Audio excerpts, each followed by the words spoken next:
عبداللہ بن مسعود رضی اللہ عنہ کی بیوی حضرت زینب رضی اللہ عنہما فرماتی ہیں کہ عبداللہ رضی اللہ عنہ جب ضرورت پوری کر کے واپس آتے گھر اور دروازے تو پہلے دروازے پر کھکارتے اور تھوکتے تاکہ ایسا نہ ہو کہ کوئی کے اندر اچانک آ جائیں اور ہم کسی نامناسب حالت میں ہم کو دیکھ لیں۔ چنانچہ وہ آئے، انہوں نے کھکارا۔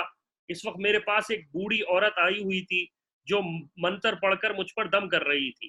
میں نے اس کو پلنگ کے نیچے چھپا دیا۔ عبداللہ رضی اللہ عنہ نے اندر آ کر میرے پاس بیٹھ گئے۔ انہوں نے میری گردن میں ایک دھاگا نظر آیا۔ انہوں نے کہا یہ دھاگا کیسا ہے؟ میں نے کہا اس پر منتر پڑھ کر کسی نے مجھے دیا ہے۔ انہوں نے دھاگا پکڑ کر کاٹ دیا اور فرمایا عبداللہ کے گھر والوں کو شرک کی ضرورت نہیں۔ میں نے حضور علیہ الصلوۃ والسلام کو فرماتے سنا ہے کہ منتر اور گنڈا یہ سب شرک ہیں، بشرط یہ کہ ان چیزوں کو ہی خود کو اثر کرنے والا سمجھے۔ میں نے ان سے کہا آپ یہ کیسے کہہ رہے ہیں؟ میری آنکھ دکھنے آتی ہے، میں فلاں یہودیہ کے پاس جاتی ہوں، وہ دم کرتی ہے، جب وہ دم کرتی ہے تو میری آنکھ ٹھیک ہو جاتی ہے۔ عبداللہ رضی اللہ عنہ نے فرمایا یہ سب شیطان کی طرف سے تھا۔ شیطان تمہاری آنکھ پر ایک ہاتھ سے کوچا مارتا ہے جس سے تمہاری آنکھ دکھنے لگتی ہے۔